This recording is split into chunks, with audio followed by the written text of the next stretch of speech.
Welcome to Campmaker Adventure Vans.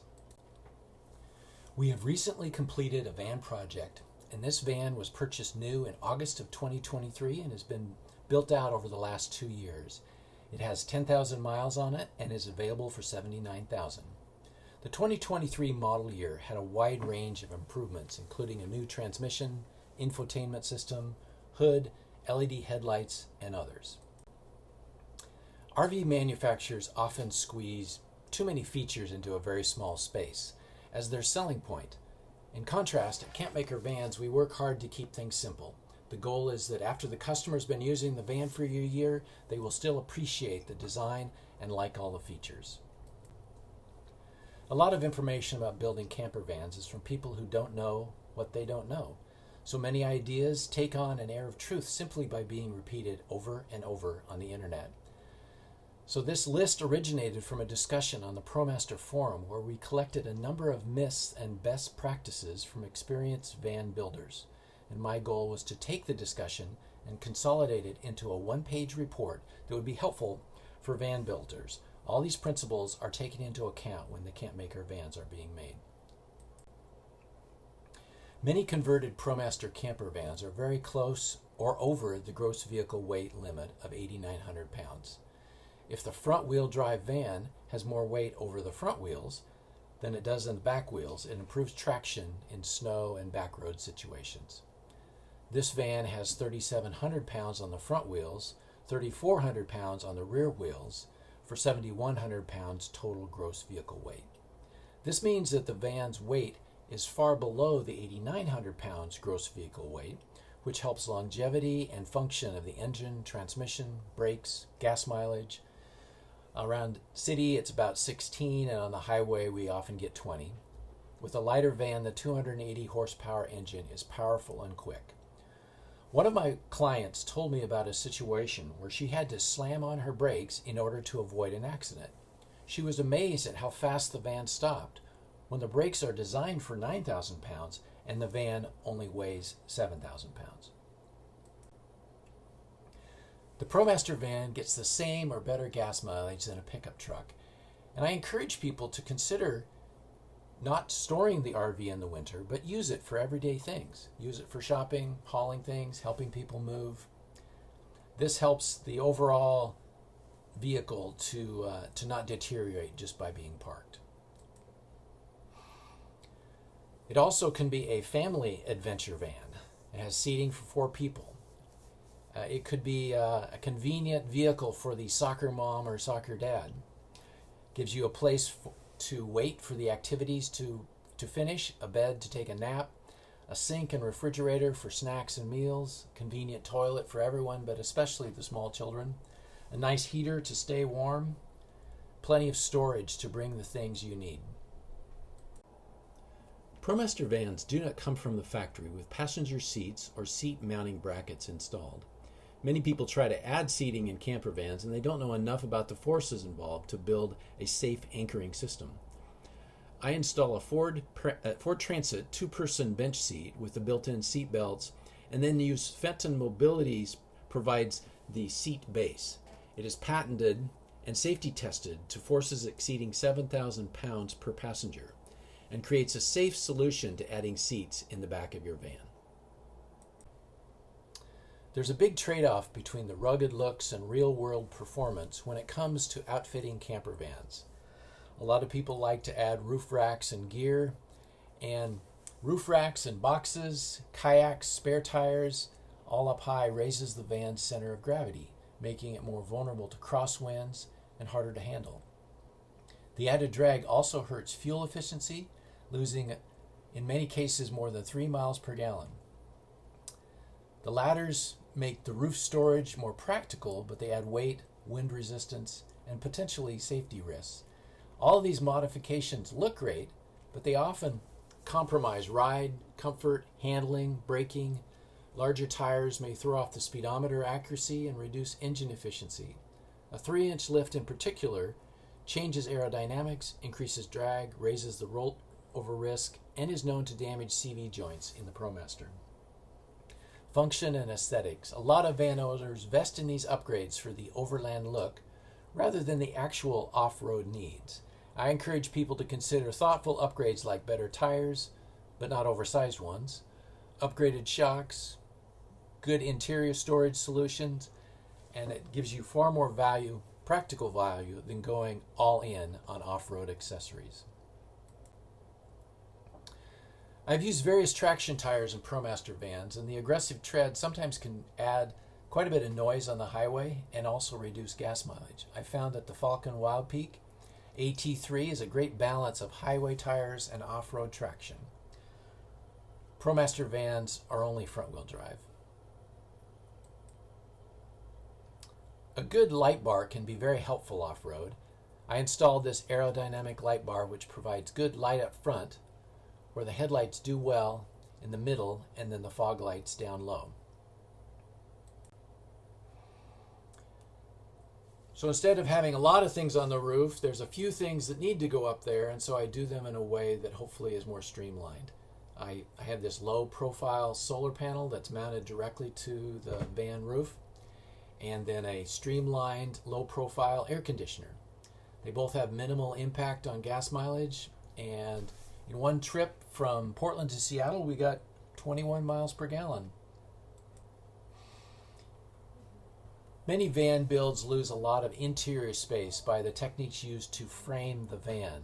So I do minimal framing to maximize the interior space. A lot of van builders also install permanent walls or other things that cause problems in the future. It's important to build vans in a way so they can be repaired.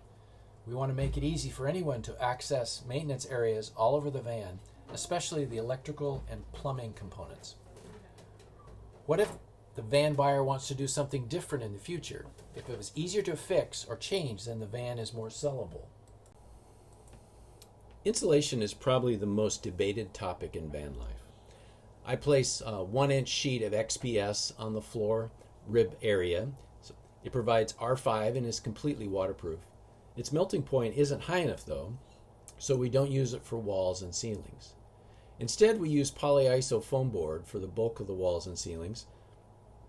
Many van builders shy away from this technique, partly because it doesn't look as impressive in photos, but it is one of the most effective insulation options available.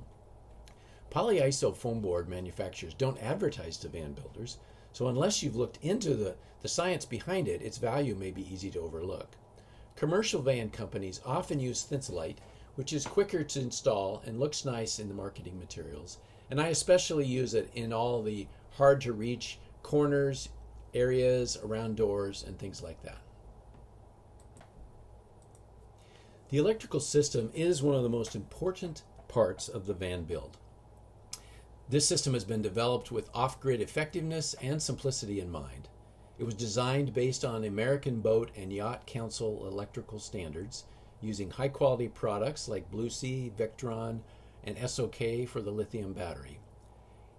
This has 500 watts of solar on the roof and 200 watts of folding portable solar panels, which brings the total to 700 watts of solar. The KISSE unit provides both solar and alternator charging up to 50 amps, which helps to keep the 280 amp hour battery charged. The Victron Smart Shunt gives you real-time information to monitor the battery charging with its Bluetooth app. Here is a photo of the electrical system when it was being built in the shop.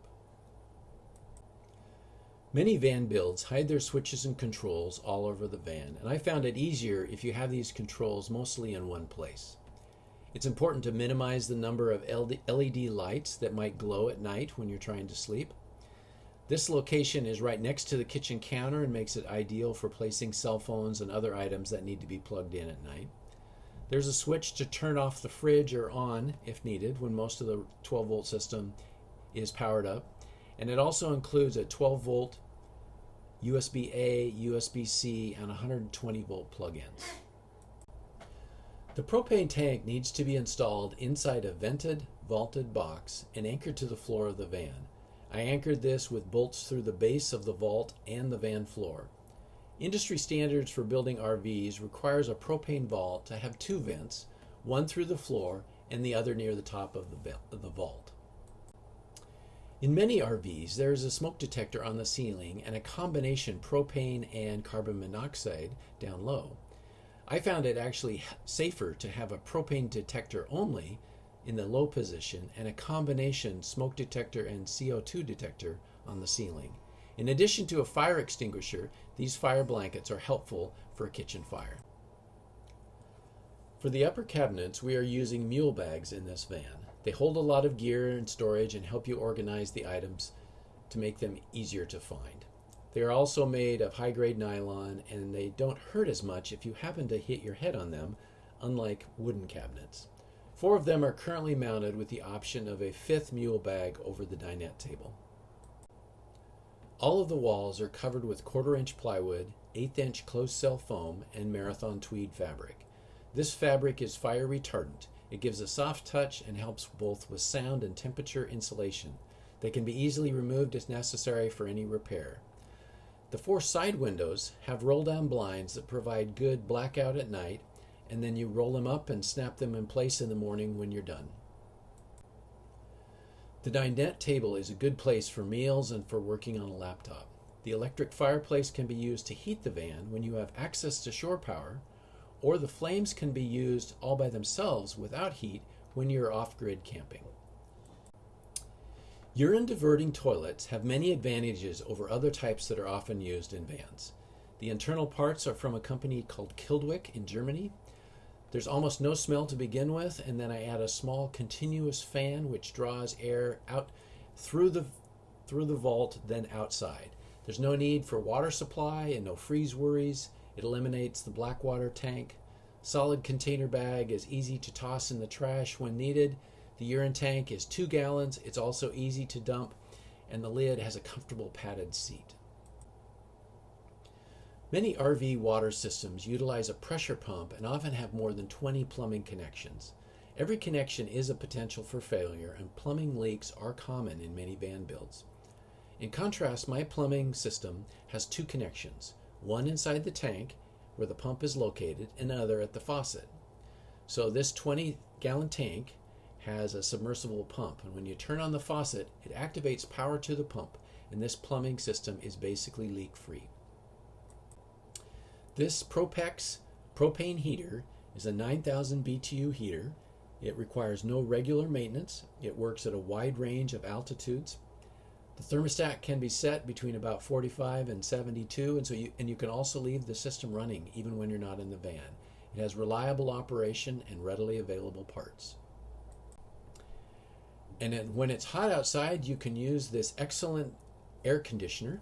It's a 10,000 BTU air conditioner, 12-volt variable speed compressor operation. The energy efficiency ratio of 12 is one of the best. It has a very quiet fan operation where the decibels are often not more than 45. And the 280 amp hour battery and 700 watts of solar can effectively power this air conditioning in most of the situations that you would encounter. So we test out Campmaker vans on a few trips to make sure that everything works smoothly for the eventual owner. This van is for sale. See more details and other videos at campmaker.com. Bye now.